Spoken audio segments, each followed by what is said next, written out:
Batman v Superman Part 2, if you want to watch Part 1, link is listed down below. Let's dive back in. The Death of Superman. The Death of Superman is a crossover story event featured in DC Comics Superman-related publications. It was published in Superman, Action Comics, The Adventures of Superman, Superman, The Man of Steel, Justice League America, and Green Lantern. Since its initial publication, The Death of Superman has been reprinted in various formats and editions. Development began after a planned story in which Clark Kent, Superman, and Lois Lane would be married. It was postponed to coincide with a similar storyline in television series Lois and Clark, The New Adventures of Superman. While pitching possible replacements, Ordway jokingly suggested that they should kill Superman.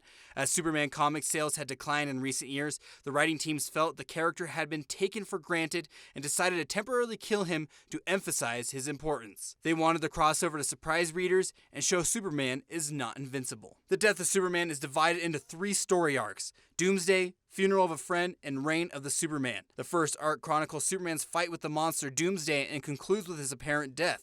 The second depicts Superman's fellow superheroes and the rest of the DC universe mourning his death, ending with his adoptive father Jonathan Kent having a heart attack. The third sees the emergence of 4 Superman imposters before the original returns. A number of characters in The Death of Superman, such as Doomsday, the Cyborg Superman, and Steel, would recur in later DC publications. When news broke that DC planned to kill Superman, a beloved cultural icon, The Death of Superman received unprecedented coverage from the mainstream media.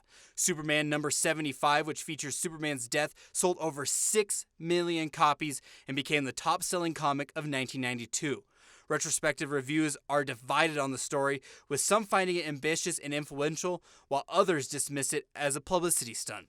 The story has been adapted into various forms of media, including 2 novelizations in '93 and a beat-em-up video game, The Death and Return of Superman, in 1994. A loose animated film adaptation, Superman Doomsday, was released in 2007. A second animated adaptation was released as a 2-part film, The Death of Superman and Reign of the Superman, in 2018 and 2019 respectively. Batman, Superman, Wonder Woman, Trinity. In keeping up his secret identity, Clark Kent misses the train to take him to work, something he intentionally does 3 times a week. A gunshot is heard from that train, and Clark appears as Superman and finds the victim, the train's driver. As the train speeds up uncontrollably, Superman tries to grab the side of the train, but it already plummets off the curve toward the ground. But Superman manages to catch it before it hits the ground. Superman tracks the trajectory of the bullet that killed the driver, but finds nothing. In the distance, shadowy figures track his movements, and later that night, those figures break into Star Labs. They make sure Superman is not around to stop them, but a shadowy figure appears and stops them anyway. The media believes Superman was the one who stopped the thieves, but speculation abounds as to why he decided to leave them hogtied. In Antarctica, other shadowy figures track down and dig out a creature created by Lex Luthor, Bizarro. Clark receives a tip from an old friend, and he meets him in his limousine. Bruce was the one who captured the Star Labs thieves, as he explains that he has been on the trail of an exclusive cartel that can obtain any type of weapon, calling themselves the Purge. The thieves were after kryptonite, and determining that there wouldn't be enough time till the next job for him to do so, Bruce requests Superman's help in the decryption of LexCorp disk. Both men concurrently surmising the thieves will steal next from LexCorp. An Amazon woman who calls herself Diana passes her audition by fighting several shadowy figures. A man from the shadows offers her a position with the Purge.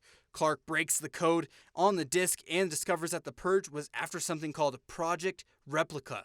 He knows what it means and goes to one of the locations only to find it missing. Covered in heavy, thick chains, Bizarro sits as the shadowy man enters, Ra's al Ghul. Calling Bizarro his friend, he talks him into joining the Purge and adds that no one will ever harm him again. He is released and given a medallion that says Bizarro number 1. In the Batcave, Batman informs Superman that the man behind the Purge is Ra's al Ghul, an eco-terrorist. Batman once had connections inside Ghul's network, but they disappeared. He knows whatever he is doing, it is big. Bizarro steals a nuclear sub only to be attacked. He shakes the sub and kills all the soldiers, with one of the missiles launched and detonated near Themyscira. Above the Daily Planet, Superman is greeted by Princess Diana, aka Wonder Woman. She has come to talk about the missile that fell, for which the Amazons believe Superman is responsible. When it is eventually revealed to be the work of Bizarro, Diana voices regret over the Amazons' initial suspicions of Superman. Both decide to take down the sub, and Superman and Wonder Woman take a ride in her invisible jet. Tracking the sub down at the Sahara Desert, they find a camp where they investigate an underground facility. Soon the two heroes are attacked, but Diana is able to deflect the bullets. The commander orders Unit A to fall back and Unit B to advance. Realizing Unit B are suicide bombers, Superman can do nothing but shield Diana as the bombers explode. The dust settles and Superman takes care of the nerve gas. They make their way to the commander, who has locked himself in a vault. Inside, the commander activates a bomb and kills himself just as Superman and Diana burst in. With no time left, Superman gets Diana out as he spins at incredible speed to get the bomb underground as it explodes. As she leaves, Diana sees a knot on a crate that is an Amazonian bridal knot. Diana tries to find Superman as his hand breaks through the surface. When Diana mentions the crate addressed to Gotham City, Superman knows whom to ask for help. Lex instead makes alternative plans with Finch's subordinate and gains access to Zod's body and the Kryptonian scout ship. Bruce attends a gala at LexCorp to steal encrypted data from the company's mainframe, but has it taken from him by antiquities dealer named Diana Prince. She eventually returns to Bruce when she is unable to access the information. You'll find it in the glove compartment of your car. Upon fully decrypting the drive, Wayne discovers Luthor's files on several metahuman individuals across the globe. One of them is Prince herself, who is shown in a photo taken during World War I.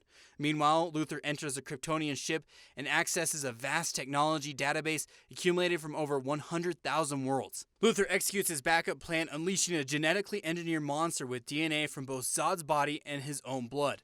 Diana Prince arrives unexpectedly, revealing her metahuman nature. She joins forces with Batman and Superman to eliminate the creature. When they are all outmatched, Superman realizes its vulnerability to kryptonite and retrieves the spear to kill it. After impaling it with the spear in the creature's last moments, it kills Superman, who himself has been weakened by exposure to kryptonite. Luthor is arrested and Batman confronts him in prison, warning Luthor that he will always be watching him. Luthor gloats that Superman's death has made the world vulnerable to powerful alien threats.